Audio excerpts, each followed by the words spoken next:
there's a question that haunts Merab Dvalishvili's entire story, and it's one of the most uncomfortable questions in combat sports. Could the greatest bantamweight of all time have been even greater if he'd simply been willing to betray his best friend? Because the numbers don't lie. Most strikes landed in bantamweight history. Most takedowns, most control time. A title reign that shook an entire division, and yet for years the one thing standing between Merab and the belt wasn't an opponent. It was loyalty. This is the story of a man who came from a war zone with nothing, built everything from scratch, and when the moment finally came to grab the ultimate prize, chose his brother over glory. And somehow, against all logic, he still got both. To understand Merab Dvalishvili, you have to understand where he came from. Not just Georgia the country, but Georgia in the late 1990s and early 2000s. A place that was actively falling apart. Russia had occupied 20% of the country. Bombs dropped on the capital. Family members, mutual friends, people Merab grew up knowing, gone. He was 17 years old watching his homeland burn. When the war settled into something quieter, but no less brutal, what replaced it was poverty. No electricity. No gas. No jobs. The men who survived often turned to crime simply because there was no other visible path. Merab himself admits he considered it. If you want to protect your family, you have to be a gangster, he said. But his parents worked, inspired him, showed him what hard work actually looked like, pointed him toward a sport instead of a street corner. Judo found him when he was 6 or 7 years old. He trained obsessively, competed everywhere, dominated sambo competitions, and built a dream around becoming an Olympic champion. By the time he discovered MMA, he had already accumulated 10 fights in Georgia, winning all of them. He was a legitimate combat athlete in his home country, respected, experienced, and ready for a bigger stage. The problem was that none of it would count. When Merab made the decision to pursue MMA professionally in the United States in 2012, immigration officials and fight promoters looked at his Georgian record and saw amateur bouts that didn't meet professional standards. 10 wins. Erased. He would have to start from zero. No record, no reputation, no language. Just a young man from a small country alone in New York City, with almost nothing to his name. What followed was genuinely difficult in a way that most fighters never have to experience. With zero English and a desperate need to fight, Merab ended up getting booked for boxing matches instead of MMA. He won all 6 of them, but boxing wasn't what he came for. He was a wrestler, a grappler, someone who wanted to impose his will on the ground and break opponents over 5 rounds. Instead, he was cutting weight for boxing cards, throwing punches on a circuit nobody outside of New York cared about, and going home afterward to prepare for a full day of construction work. Framing, roofing, flooring, windows, doors. He did all of it, working from sunrise just to survive. Training only after his body had already given most of what it had. And when he finally did get booked for his first legitimate pro MMA fight, he lost. His opponent was more experienced, more prepared, and Merab paid for underestimating the jump. The dream that had carried him across an ocean started to look a lot more fragile than he expected. He bounced back 8 months later, then made the mistake of taking a short-notice fight he wasn't ready for and lost again. 1 win, 2 losses. At that point, Merab was already staring at the exit, thousands of miles from home. Fighting in small shows nobody watched, going back to construction every morning, and then something changed. He found the Serra-Longo gym, and for the first time since leaving Georgia, he had a family again. Matt Serra and Ray Longo were legendary coaches who had seen plenty of talented fighters walk through their doors. But something about Merab was different. He fit in immediately, naturally, the kind of person who belonged without needing to prove it. He'd finish every training session and then get on the treadmill for an hour while everyone else was in the shower. He didn't know how to stop.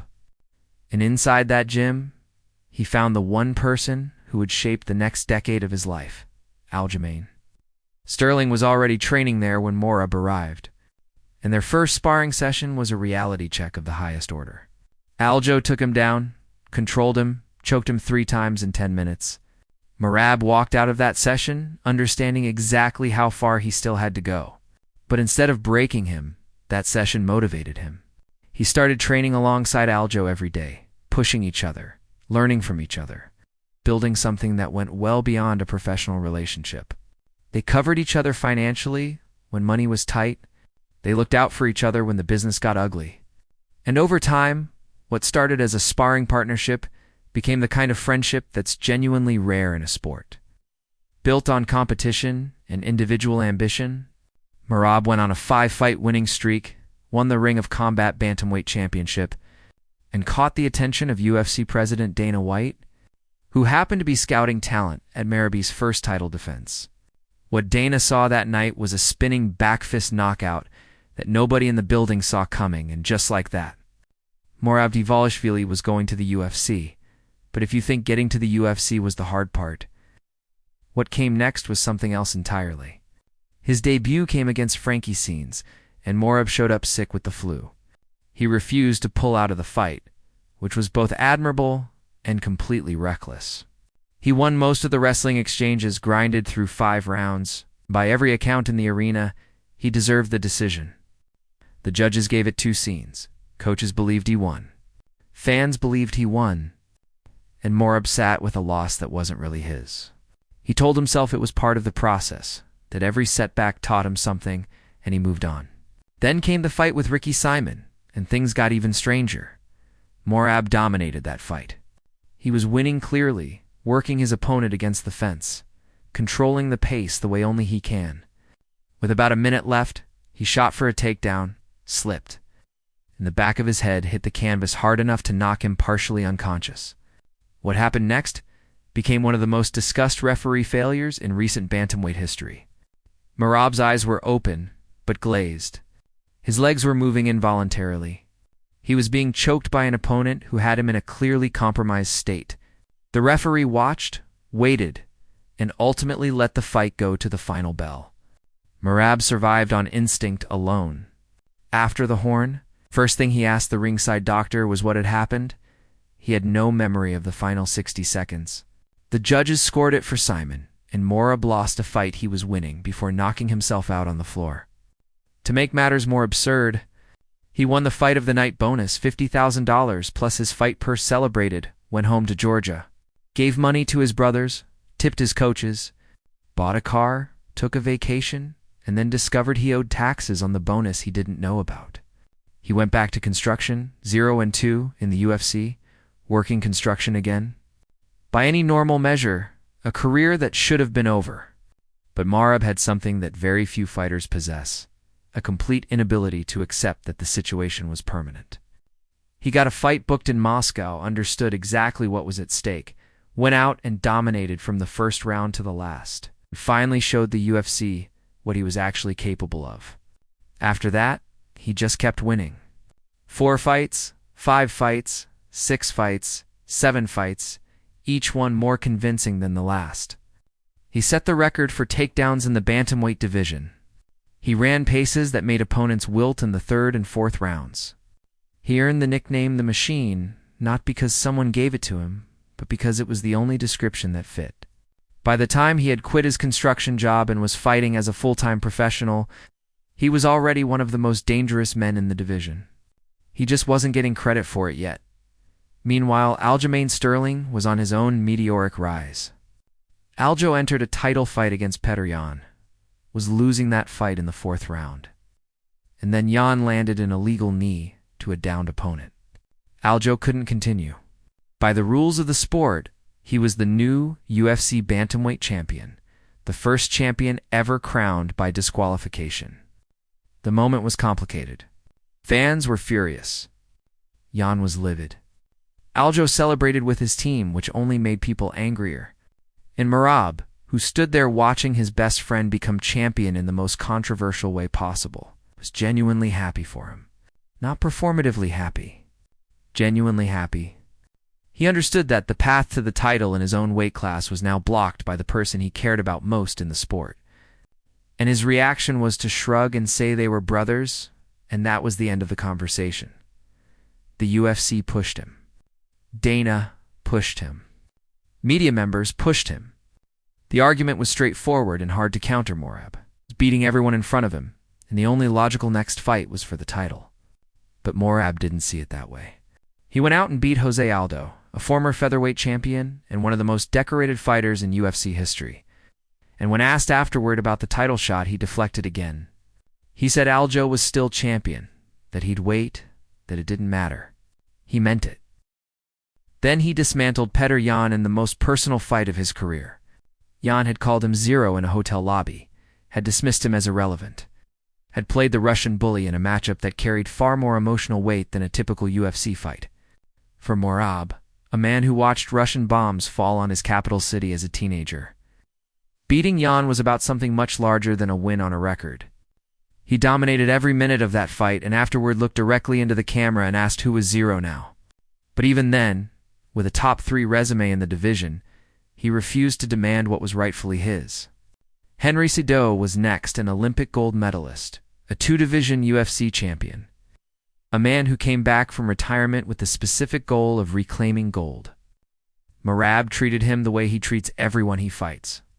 He pressed him, exhausted him, picked him up off the ground at one point and carried him toward a ringside spectator just to show he could, and won comfortably enough that the result was never in doubt. After that fight, even Dana White had to admit there was no more room to delay. The landscape was shifting anyway. O'Malley had beaten Aldo for the belt. Aldo was planning to move up a weight class. The path was open, and the fight that had been building for years was finally going to happen. UFC 36 at the Sphere in Las Vegas was one of the most visually spectacular events in UFC history, and it was the backdrop for Merab Dvalishvili, finally getting the moment he'd been working toward since he was throwing punches in a New York boxing gym just to eat. Sean O'Malley was confident heading in, and he had reason to be. He had knocked out Aldo as a physical nightmare stylistically. He came in as a genuine champion who believed he could pick Merab apart from range. For the first few rounds, there were moments where that looked possible. O'Malley landed. Merab got hurt. Merab got tired. But the thing about Merab is that getting hurt and getting tired has never once translated into slowing down. He kept coming. He kept shooting. He wore O'Malley down across 5 rounds with the kind of sustained pressure that no bantamweight has ever been able to replicate. And when the scorecards were read, it wasn't particularly close. Merab Dvalishvili was the undisputed UFC bantamweight champion of the world, the first Georgian-born UFC champion in history. He went home to Georgia, and the country received him like a head of state. Chariots, crowds reaching out to touch him, autograph lines that stretched further than he could see. People who had watched him grow up, who had survived the same war, the same poverty, the same uncertainty, all of them claiming a piece of what he had built. And Merab stood in the middle of it, genuinely overwhelmed, and said he was still the same guy. Which was true. That was always the most remarkable thing about him. What came next was arguably the most ambitious stretch any bantamweight champion has attempted in the modern era. For title defenses in a single calendar year, a record nobody had ever set, a pace that most in the sport considered reckless. He defended against O'Malley in the rematch and won. He then took on Umar Nurmagomedov, Khabib's cousin, undefeated. Heavily favored at 3-to-1 odds while dealing with a staph infection on his shin, 26 stitches total on antibiotics during fight week. The first 2 rounds were rough. Umar was sharp, kept Merab at range, picked him apart in ways that made the early betting odds look justified. And then round 3 arrived.